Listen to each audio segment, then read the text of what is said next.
Waking up in a haunted mansion with no memory and Junji Ito horrors lurking around every corner. What could possibly go wrong? From the moment I started Junji Ito Maniac and Infinite Gaol, I felt both excitement and dread. Within minutes, I was creeping through dark corridors when I caught sight of a floating human head balloon bobbing outside the window. It was a scene straight out of Ito's famous hanging balloon story, and it set the tone perfectly. You play as Yota Takahashi, a college student who wakes up in a massive Western-style mansion with no idea how he got there. No memory of how he got there, just a broken phone, scattered memories, and a sense that something is terribly off. While exploring, he runs into two others trapped in the mansion, a mysterious young woman and a stern female detective. Fans will instantly notice the young woman strongly resembles Tomi, one of Ito's most iconic characters, though the game doesn't explicitly name her. The three characters form a tense alliance, solving puzzles and avoiding danger while trying to escape. The mansion itself feels wrong the moment you enter its halls. A whisper repeating "no one must leave" follows you like a curse, and reality bends little by little as you move through each room. Doors shift, hallways distort, and strange rituals seem to have taken place everywhere. If you're familiar with Ito's work, the mansion feels like a mashup of several of his stories in one place. One moment you're examining a blood-stained vanity, the next you're running from a floating head chasing you with a dangling noose. Gameplay revolves around exploring the mansion, finding key items, and solving puzzles. It evokes the classic survival horror style without leaning too heavily into combat. In fact, Yota isn't a fighter at all.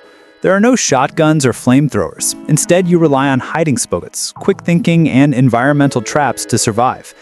These traps can slow down or injure enemies if you set them up correctly, and while I liked the idea, I found myself wishing the game had more enemy types to use them on.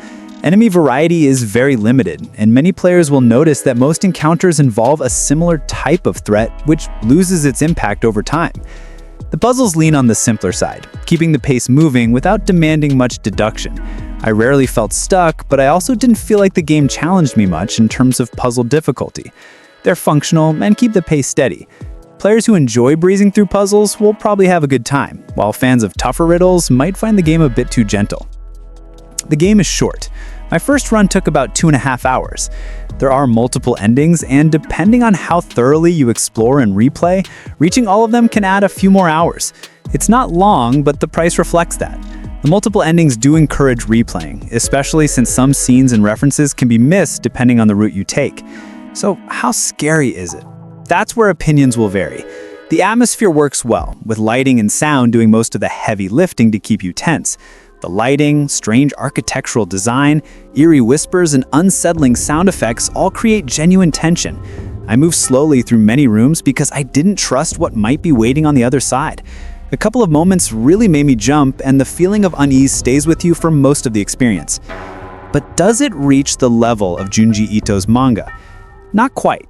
Ito's best work plants itself in your brain and stays there. His imagery lingers long after you close the book. The game, while visually faithful in many ways, doesn't quite leave that same lasting dread. Some scares rely more on loud surprises than psychological terror. After an hour or so, I found that the fear started to fade, mostly because the game doesn't escalate its horror in unexpected ways.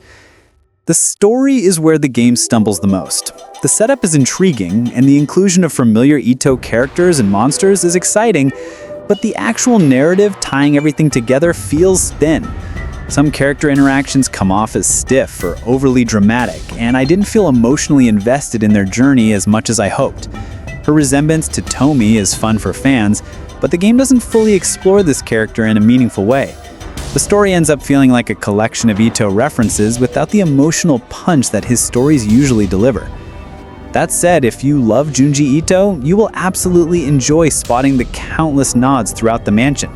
Creepy portraits, grotesque statues, subtle hints to other works, the game is filled with them.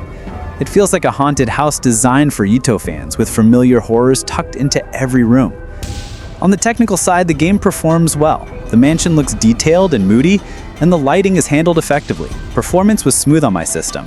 The biggest weakness visually is the cutscenes, which rely heavily on still images or simple animations. It's noticeable and breaks immersion, especially during important story moments. A controversial aspect of the game is the use of AI-generated content. The developers disclosed that a small number of textures and pieces of descriptive text were initially created with AI and then edited. While it didn't ruin my experience, it does take away from the feeling that everything was lovingly crafted by hand. For a game inspired by an artist known for his incredible detail and unique style, using AI, even in small amounts, feels out of place. Even with its rough spots, I still had a good time with Junji Ito Maniac and Infinite Gaol. It's atmospheric, stylish, and full of fan service for Ito lovers. It offers a short burst of spooky fun with plenty of recognizable horrors. But it also leaves you wishing the story had more weight, the scares were stronger, and the gameplay had a bit more variety. Overall, I'm giving Junji Ito Maniac and Infinite Gaol a 7 out of 10. If you enjoyed this review, don't forget to subscribe to GameVault HQ for more horror game coverage. Thanks for watching, and see you in the next video.